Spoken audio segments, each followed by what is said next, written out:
निहत्य धार्तराष्ट्रान्नः का प्रीतिः स्यात् जनार्दन पापमेवाश्रयेदस्मान् हत्वैतानाततायिनः तस्मान्नार्हा वयं हन्तुं धार्तराष्ट्रान् सबान्धवान् स्वजनं हि कथं हत्वा सुखिनः শ্যাম মাধব।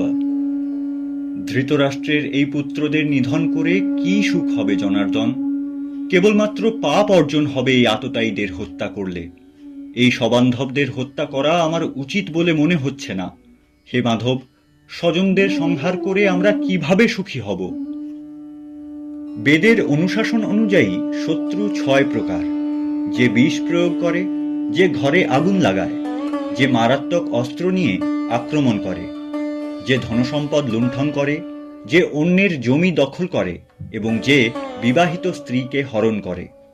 শাস্ত্রের নির্দেশ অনুযায়ী এই ধরনের আততায়ীদের অবিলম্বে হত্যা করা উচিত এবং তাতে কোনো পাপ হয় না।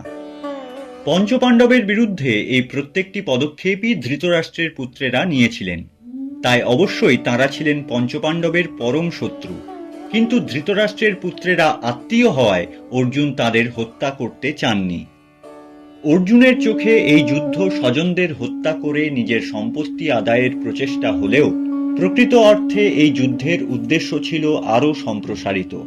এই যুদ্ধ কেবল স্বজন বনাম স্বজন নয়, এই যুদ্ধ ছিল ধর্ম সংস্থাপনের, পাপীদের বিনাশ করে তাদেরকে অধিকতর পাপ করা থেকে রোধ করার। ধর্মের এই সংগ্রাম শুধুমাত্র পঞ্চপাণ্ডবের অধিকার উপস্থাপন পর্যন্তই সীমিত ছিল না, এর উদ্দেশ্য ছিল সমগ্র মানবজাতির কল্যাণ। আর সেই ঐশ্বরিক উদ্দেশ্যকে তার নিয়তি পর্যন্ত পৌঁছতে কুরুক্ষেত্রের যুদ্ধে অর্জুনের যুদ্ধ করা ছিল অত্যন্ত গুরুত্বপূর্ণ।